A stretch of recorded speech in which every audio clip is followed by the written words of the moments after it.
मैरवा नगर पंचायत में उपचुनाव की सरगर्मी अब धीरे धीरे रफ्तार पकड़ ली है।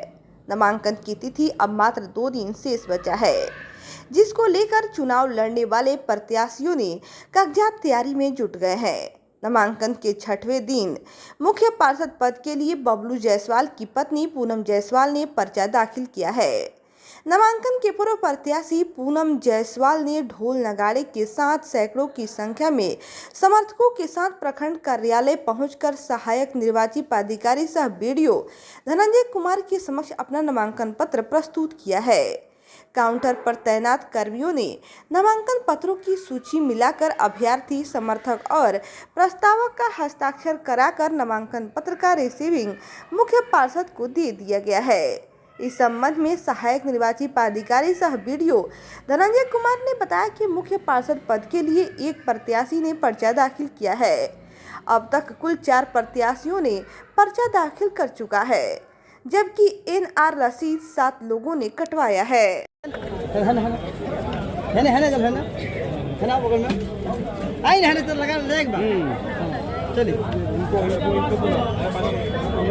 हाँ, बूढ़ी दादी के तो हटाओ जैसा। हाँ, ताकि है ना मैडम, बोल मत यार, हेंगा ताकि ना तुम मानो पहले तो फोटो हुआ दोनों आदमी क्या है मैंने रहुआ कैमरा फोकस कर रहा था, यानी हाथ उठा ले सब के जिंदाबाद है। उठाई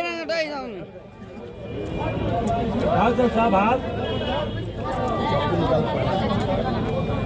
विक्ट्री बनवा ले। अच्छा भैया दे दो ना, हम चाय भी नहीं ले ले, हम ले रहे तुम दे दी बाबा, हम अपन चाय रोड ले तब दे देना देनी नहीं की ले ले बाबा, लेनी तो रोक गाड़ी रोज छोड़ के देनी ना दे, हम निकले ले बाबा। पहले तो मैं मैरवा की जनता को सादर प्रणाम करती हूँ, और जो ये समर्थकों की ताती लगी हुई है, इससे आप अंदाजा लगा सकते हैं कि हमारे समर्थक हमारा समर्थन दे रहे हैं।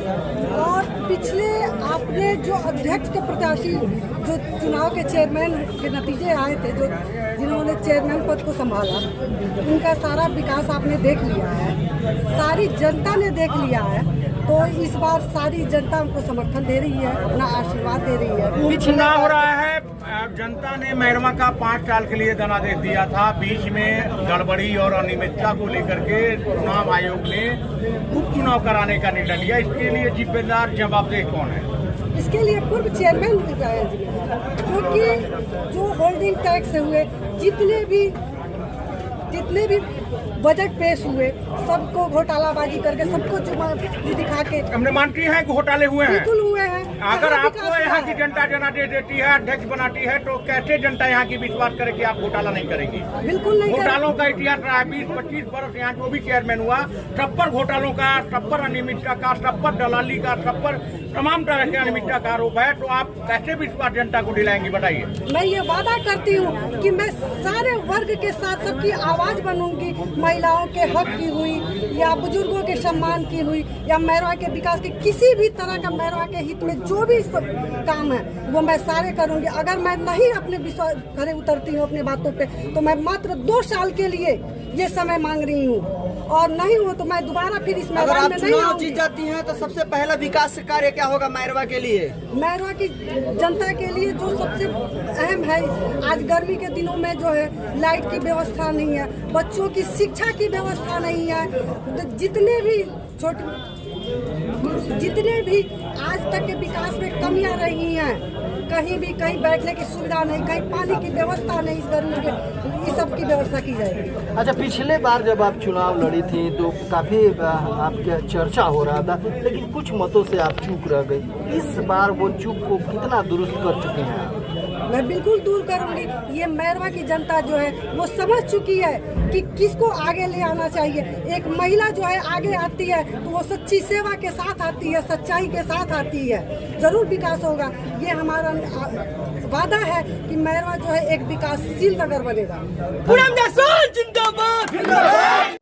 चुनाव है, जीत हार होता रहता है जी। जनता आशीर्वाद पिछले बार भी दिया था, इस बार मिल रहा है जनता का आशीर्वाद। 1 से लेकर 13 वार्ड तक मैंने जनता से बात दे दिया। ये जो उपचुनाव हो रहा है तो किसको जिम्मेवार मानते हैं? मैरवा की जनता को एक बार फिर से चुनाव में धकेलने के लिए किसको जिम्मेवार मानते हैं? जिम्मेदार नगर पंचायत के जो अध्यक्ष थे उनको जिम्मेदार मानते हैं। जो होल्डिंग टैक्स उन्होंने किए तो उनको जिम्मेदार मानते हैं। लगता मुद्दा है क्या है इस बार? मुद्दा क्या होगा विकास का आपका? मुद्दा होगा।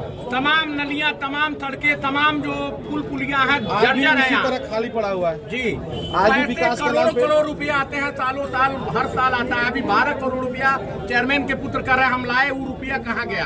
तमाम रुपयों की निकासी बिना काम कराए करा ली जाती है। आप पर जनता कैसे विश्वास करे? आप भी इसी तरह करेंगे तो जनता को कैसे जनता विश्वास से दिलाएंगे? 2 साल में हमने मांगा है। जी। 2 साल चाहिए हमको सिर्फ। केवल 2 साल। क्या सिर्फ 2 लगता है साल। 2 साल में पूरा मैरवा का विकास होगा?